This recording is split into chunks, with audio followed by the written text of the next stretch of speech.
दिल पहला प्यार। हर किसी को कभी ना कभी प्यार होता ही है और कहते हैं पहला प्यार भुलाए नहीं भूलता कोई। पहला प्यार वो होता है जो सबकी जिंदगी में एक नया एहसास लाता है। पहला प्यार जिंदगी के सबसे खूबसूरत पलों में से एक होता है, लेकिन बहुत कम ही ऐसे किस्मत वाले लोग होते हैं जिनका पहला प्यार ही आखिरी प्यार हो। ऐसी ही एक कहानी प्रीति और अमित की है।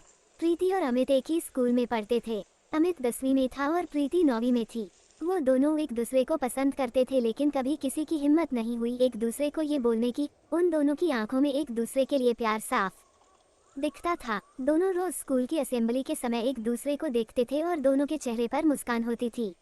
जब गर्मी की छुट्टियां चल रही थी और अमित को प्रीति की बहुत याद आ रही थी, क्योंकि अभी स्कूल भी बंद था और वो एक दूसरे को देख भी नहीं पाते थे और ना ही उनका घर कहीं एक दूसरे के आजू बाजू में था।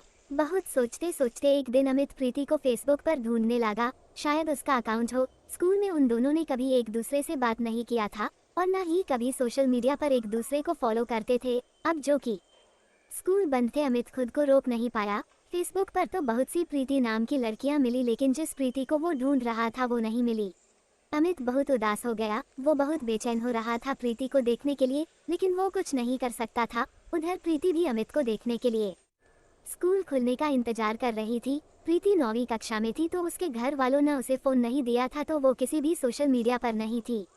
हर किसी को कभी ना कभी प्यार होता ही है और कहते हैं पहला प्यार भुलाए नहीं भूलता कोई। पहला प्यार वो होता है जो सबकी जिंदगी में एक नया एहसास लाता है। पहला प्यार जिंदगी के सबसे खूबसूरत पलों में से एक होता है, लेकिन बहुत कम ही ऐसे किस्मत वाले लोग होते हैं जिनका पहला प्यार ही आखिरी प्यार हो। ऐसी ही एक कहानी प्रीति और अमित की है। प्रीति और अमित एक ही स्कूल में पढ़ते थे। अमित 10वीं में था और प्रीति 9वीं में थी। वो दोनों एक दूसरे को पसंद करते थे, लेकिन कभी किसी की हिम्मत नहीं हुई एक दूसरे को ये बोलने की। उन दोनों की आंखों में एक दूसरे के लिए प्यार साफ दिखता था। दोनों रोज स्कूल की असेंबली के समय एक दूसरे को देखते थे और दोनों के चेहरे पर मुस्कान होती थी। जब गर्मी की छुट्टियां चल रही थी और अमित को प्रीति की बहुत याद आ रही थी, क्योंकि अभी स्कूल भी बंद था और वो एक दूसरे को देख भी नहीं पाते थे और ना ही उनका घर कहीं एक दूसरे के आजू बाजू में था। बहुत सोचते सोचते एक दिन अमित प्रीति को फेसबुक पर ढूंढने लगा, शायद उसका अकाउंट हो। स्कूल में उन दोनों ने कभी एक दूसरे से बात नहीं किया था और ना ही कभी सोशल मीडिया पर एक दूसरे को फॉलो करते थे। अब जो कि स्कूल बंद थे, अमित खुद को रोक नहीं पाया। फेसबुक पर तो बहुत सी प्रीति नाम की लड़कियां मिली, लेकिन जिस प्रीति को वो ढूंढ रहा था वो नहीं मिली। अमित बहुत उदास हो गया। वो बहुत बेचैन हो रहा था प्रीति को देखने के लिए, लेकिन वो कुछ नहीं कर सकता था। उधर प्रीति भी अमित को देखने के लिए स्कूल खुलने का इंतजार कर रही थी। प्रीति 9वीं कक्षा में थी तो उसके घर वालों ने उसे फोन नहीं दिया था, तो वो किसी भी सोशल मीडिया पर नहीं थी। स्कूल खुलने के लिए अभी 15 दिन बाकी था। वो दोनों एक दूसरे को देखने के लिए बेचैन थे। आखिर 15 दिन बाद स्कूल खुल गया। दोनों स्कूल जाने के लिए बहुत उत्सुक थे। अमित स्कूल समय के 10 मिनट पहले ही जाकर स्कूल गेट के बाहर खड़ा होकर प्रीति का इंतजार कर रहा था। सब बच्चे एक एक करके स्कूल आ रहे थे, लेकिन प्रीति अभी तक उसे नहीं दिखी। गेट पर खड़े चौकीदार ने कहा कि अंदर जाओ, अब गेट बंद होने वाला है। आखिर अमित क्या करता, वो अंदर चला गया और अपने क्लास में बैग रखकर प्रार्थना के लिए असेंबली में गया। वो बहुत उदास था कि प्रीति क्यों नहीं आई। आज स्कूल का पहला दिन है, क्या हुआ होगा उसे। अमित का ध्यान प्रार्थना में बिल्कुल भी नहीं था।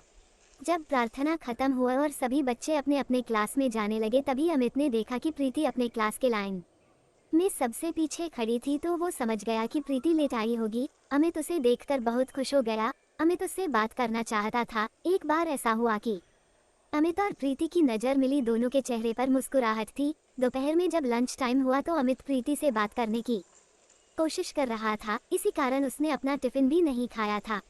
वो प्रीति के क्लास के बाहर ही चक्कर लगा रहा था कि कब उसे मौका मिले प्रीति से बात करने का और वो उसे स्कूल के बाद रुकने के लिए बोल सके। तभी थोड़ी ही देर में प्रीति को क्लास से बाहर आते हुए देखा। वो अकेली थी। मौका देखते ही अमित ने प्रीति से कह दिया कि स्कूल के बाद थोड़ी देर के लिए स्कूल के बाहर जो बस स्टॉप है वहाँ रुकना प्लीज। प्रीति उसे देखकर बोली ठीक है और चली गई। था कि वो कहा जाए क्या करे। वो बस स्टॉप के थोड़ी दूर पर एक गार्डन था, वहाँ जा कर बैठ गया। वो बहुत रोने लगा। उसे प्रीति की बहुत याद आ रही थी। वो सोच रहा था कि प्रीति उसके वजह से ही आज उसके साथ नहीं है। ना वो आज उससे मिलने आता और ना ही वो सब हुआ होता। शाम हो गई थी। अमित वहाँ ही बैठकर बहुत रोए जा रहा था। फिर किसी ने अमित को रोते हुए देखा तो उससे पूछा क्या हुआ, तुम यहाँ बैठकर क्यों रो रहे हो। अमित कुछ नहीं बोला। फिर उस आदमी ने कहा कि घर जाओ, बहुत देर हो गई है, तुम्हारे मम्मी पापा तुम्हारा इंतजार कर रहे होंगे। वो उधर से उठा और धीरे धीरे चलते चलते घर आया। उसकी मम्मी उससे पूछने लगी कहाँ था इतने देर तक और परीक्षा कैसा था आज का। अमित बोला ठीक था और वो परीक्षा के बाद अपने दोस्त के घर चला गया था। इतना बोलकर वो अपने कमरे में चला गया। उसे खुद पर बहुत गुस्सा आ रहा था। वो बहुत रोया। वो खुद को माफ नहीं कर पा रहा था। वो बस यही सोच रहा था कि सब उसकी गलती थी, प्रीति की वो हालत उसके वजह से हुई। कुछ महीनों बाद अमित का रिजल्ट आया बोर्ड परीक्षा का। उसने अपना रिजल्ट देखा और वो अच्छे नंबरों से पास हुआ था। उसे अपने रिजल्ट की कोई खुशी नहीं हुई। वो बस यही सोच रहा था कि प्रीति होती तो वो कितनी खुश होती उसका रिजल्ट देखकर। अमित अब बिल्कुल बदल गया था। अब वो ज्यादा किसी से बात भी नहीं करता था, बस अकेले अकेले रहता था। आगे की पढ़ाई के लिए उसके मम्मी पापा ने उसे हॉस्टल भेज दिया। अमित वहां जाकर थोड़ा बदल रहा था। अब वो बाकी लोगों में थोड़ा घुल मिल कर रहता था, लेकिन वो प्रीति को नहीं भूला था और ना ही खुद को माफ कर पाता था। वो पूरी जिंदगी खुद को प्रीति का गुनहगार समझता रहा। वो बस सोचता रहता कि उसके वजह से ही प्रीति उसे हमेशा के लिए छोड़कर चली गई। दोस्तों, अगर हमारी वीडियो अच्छी लगी हो तो subscribe, like, comment and share करना ना भूले। Thank you.